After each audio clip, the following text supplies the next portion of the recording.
Bonjour à tous, les ministères Notre Pain Quotidien vous proposent la méditation du jour. Une histoire édifiante.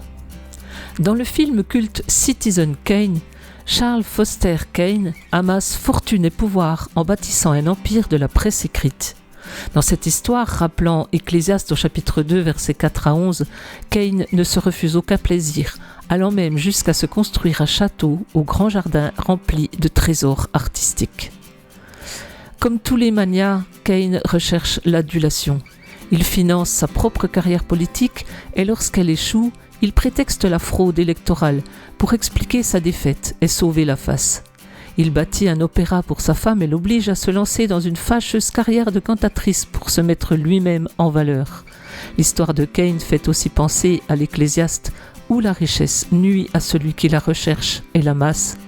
Il mange dans l'obscurité et est rongé par l'irritation.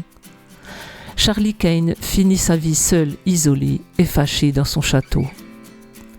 Citizen Kane révèle en définitive que les poursuites de Kane ont été motivées par le désir de combler un vide dans son cœur, l'amour parental qu'il a perdu durant son enfance.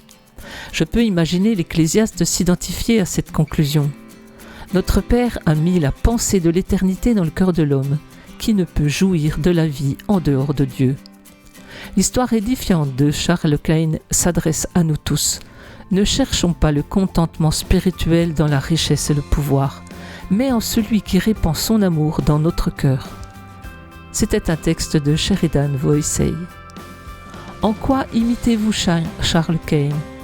Quel besoin spirituel Dieu doit-il combler en vous aujourd'hui ?